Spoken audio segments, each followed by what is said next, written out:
This is a Fox News alert. Hello, everyone. I'm Eric Bowling. This was the scene outside a hotel in Burlingame, California, a short while ago. The anti-Trump protesters back out again today. Crowds gathered, blocked the highway access to his venue.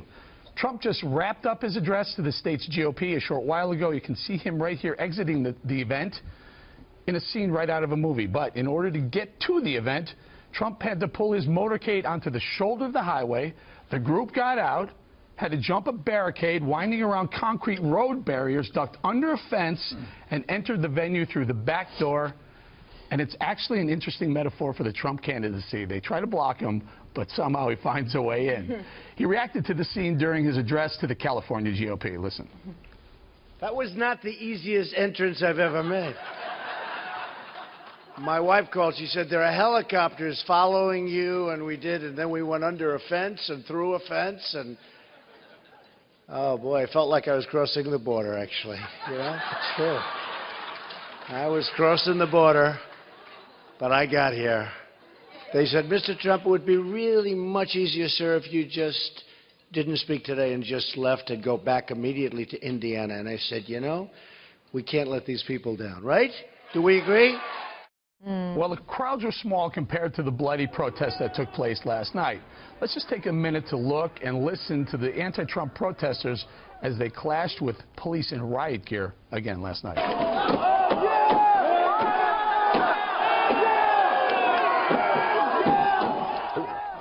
You know, I absolutely believe protesters who turned violent actually helped Trump, not hurt him.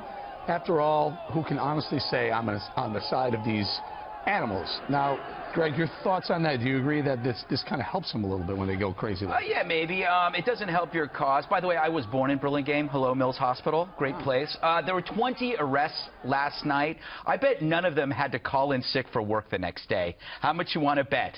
They didn't have a job. Yeah. And I'm sure the other half of them will get class credit. Or they were getting paid to do that. Yeah, but I'm sure that some of them got class credit. It's an elective at many colleges to be, you know, I guess, riot against Trump. Maybe it's a minor. But it's a difference between right and left-wing protests. The left will trash cop cars. The right would just wash them.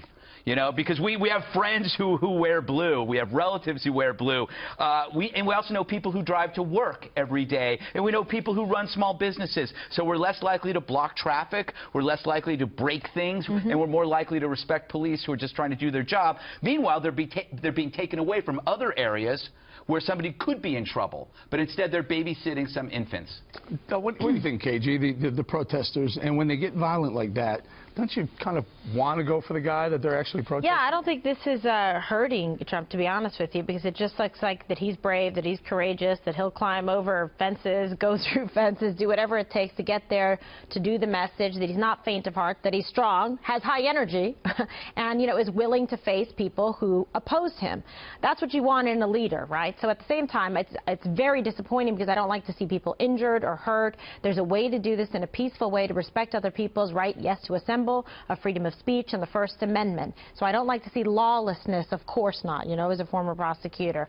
But in that regard, it just also shows that this is, you know, a very, you know, exciting time in terms of the election process, but also a challenging one. It's complex. When both sides get this heated, you got to feel it's some sort of movement, no? Some sort of what? Movement. You know, it's a groundswell. It's organic. It's not just people, an issue. This is growing. It's getting big. I'm not sure what you mean is getting big. I think what's getting big here. Well, when protesters come out in force like this, and you see literally hundreds wrecking police cars. To me, there's a consistent pattern of violence at many Trump events, and people have real reason to be angry at Donald Trump, the high levels of disaffection.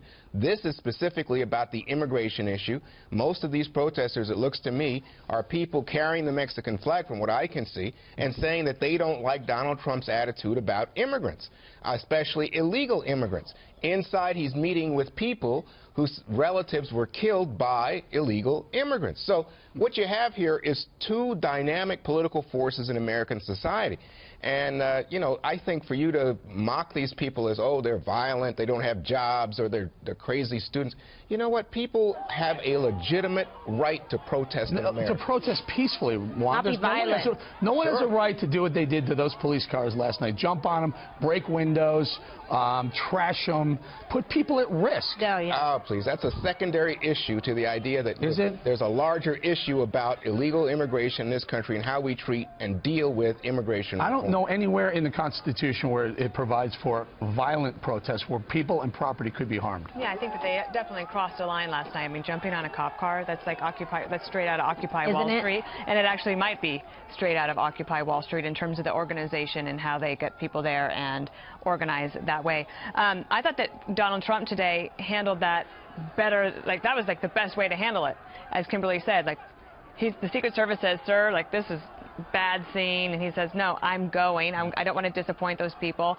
And there's video of him doing anything it takes to get there. Funny line about crossing the border, even though I'm sure a lot of people will be offended by it.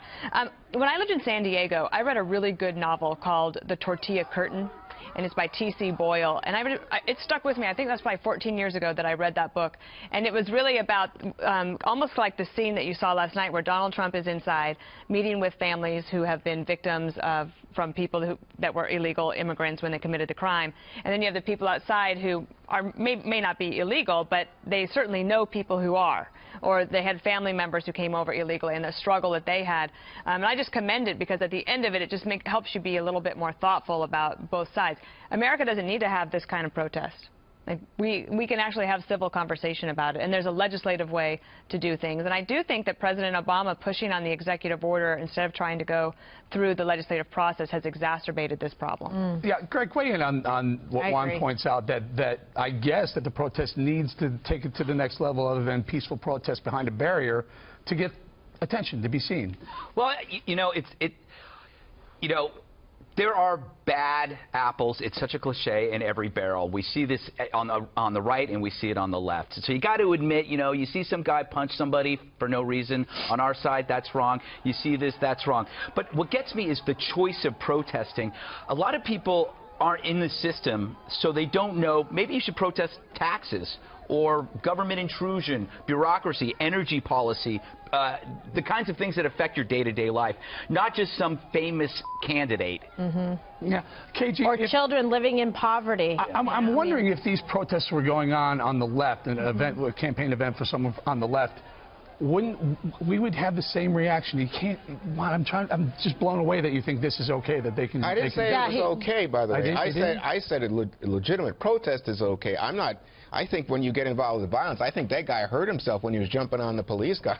But I mean, to me, when you talk about protest and you guys make it out to be like, you know, these are a bunch of, you know, people, idle people. They don't know what to do with themselves. Okay, Juan. The reason why I say that is it's noon, 1 o'clock, 2 o'clock on a Friday. Oh, no, I was talking about the tape from yesterday. Yeah. But your point's well taken. Yeah, it's like, I can't do that. I got a job. A lot of people have jobs. That's right, the thing. But I'm just saying, to some degree, you could say people who take the time to be heard, when they said that there's a demagogue at work, right, and that their relatives and friends and community are being demonized to the world, these people are standing up.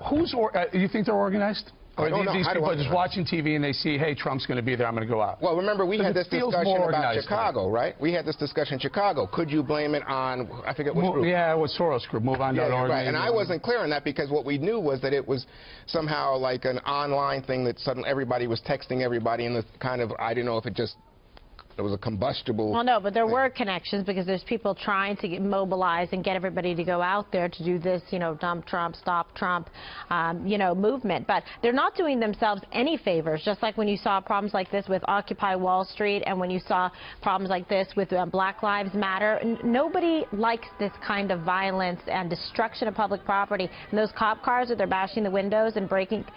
Good job, because now that's your tactic. But I think that helps Trump, if that's your point. It helps Trump with people who are already Trump supporters. Or maybe not. But I don't know that it helps. May not be Trump supporters. That's where I doubt it. That's where I doubt it. I think people well, let me just finish the point. That I think people who are not Trump supporters are looking at this and saying, so this is what we're going to get with Trump? Oh, my God, we don't want. America doesn't want this. People who are saying, Did you notice all the Mexican flags that were waving? That's what I just mentioned. Yeah. It. You don't think that's a problem? You don't think that's problematic for the anti-Trump crowd? No, why?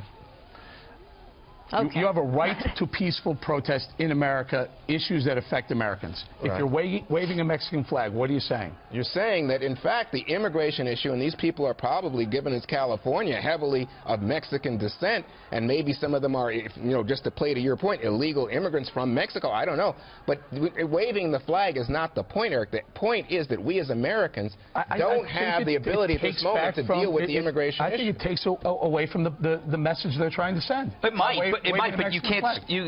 I would rather have somebody wave a flag than actually inflict pain on somebody. So I think you can wave whatever you want. And it doesn't really bug me. What I find comical are the bandanas over the faces. We live in a culture where we romanticize protest. It's it's good to be against something and out in the street throwing Molotovs. Remember the Battle of Seattle? They did a documentary about the WTO riots. That's when you see these young, like these college kids or whoever, wearing bandanas over their face, like, oh, it's so dangerous. That's actually cowardly. When you're covering your identity. You know, if you were actually enraged or upset about something, you go out and you show your face. So maybe Eric, it's because they were at work and they left. Do you think it would make a difference if they are waving the American flag? Yes, I think that would be a lot. As long as they're keeping it peaceful, I think that when they cross the line. Okay, so if they cross the line waving the American flag, they wouldn't be crossing. No, it would definitely be crossing the line. I just think they lose something in the translation, so to speak, by waving the Mexican flag instead of the Old Glory. Yeah, maybe people are saying, let's get this under control. This is healthy. In cultures where you can't express yourself, there is way more violence. If you look at what's going on in the Middle East, that's where because people don't have the option to do this. And they do have the option to peaceful protest, right? Dana, so Ted Cruz right now is watching this coverage, I assume, for the last 2 hours, saying, yep. Hey, this happened whenever the protests were a couple of months ago. Remember, we were saying all the candidates thought, could somebody protest me and then maybe I can get on TV as well? Kasich, I think so. Kasich. The one thing I would say about the people that are there, if it's 1 o'clock on a Friday afternoon, it's probably sort of student generated, so maybe they don't have class on this Friday retirees. Maybe retirees if they decided to get out there. But I think that for the primary, does it help Donald Trump? Yeah, probably. But I do think that it's important that if you're a Trump supporter, be thinking about the student vote, or the millennials are now the largest generation. They are all, as of this year, all of voting age. They're engaged in ways that we've never seen before because of social media, and their likelihood to vote is going to be very strong. And remember, Bernie Sanders has received 71% of the student vote so far this year. So they are a force to be reckoned with. I don't think that we can say that they're unreliable like we used to, like say that the youth vote is unreliable. I think that the millennials are definitely going to be out there voting. So in a general election, this probably doesn't help. And because of social media and the power and influence of it, the reach, people can find out about this, to assemble and mobilize to go to try to shut down an event like this, which, by the way, is their goal, to stop speech. One quick thought. It's also fun. If you're in Middle America and you're watching this in California, you're going, really? This is what I want. I want these. Who are these people? They definitely don't represent where I am on these issues. Well, so the other guy must be saying something. You're saying Trump supporters who are especially the people who Trump said, I'm going to build a wall and I'm going to make Mexico right now. I just don't think that's true. I don't think all Middle America. I don't even think all. Let's just talk to Republicans, right? I don't think all Republicans are pro-Trump, Eric, and I don't think all Republicans think. I said independent. I said independent. He didn't say that. Oh, okay. Trying to make a decision who to vote for. I don't think. I think they would say, oh my God, Trump sets off another firestorm in another state. Oh my God, is this what we're going to get? Oh, it's going to be endless? I mean, but that is not, Trump is not responsible for what goes on there. But this is going to happen everywhere. If he gets the nomination, you're right. This is going to be an everyday thing, and the media is going to eat it up. They're going to love this. You mean they're going to run it for like live coverage? They might. Really? Shows might just go around the clock on this stuff. And you know what ends up happening? The people who may not have been Trump supporters will say, You know what? I got to get behind it. If they're going to do that, I'm so against that. I'll get behind it. By the way, I think it's a base motivator for the primary, like Dana's saying, for sure, for the people say, hey, I better make sure and get out there because I want to, like, get this on lock. This is too crazy what's going on. I'm going to go support him. He's fighting for us, that type of thing. But general election, then you say, okay, who am I going to choose, and will there be a lot of unrest? And Jeb tried that to say, remember Jeb Bush? He would try to say that Donald Trump was the chaos candidate. And it didn't stick. No. So I don't know, though, if maybe people are saying we don't want this in America, yeah. but I don't think people think this will continue. No, and Tom Brokaw Captain said, Chaos. by the way, agreed with you, Eric. This helps. Well, then that solves everything. Why did you say Tom that to Brokaw begin says with? it,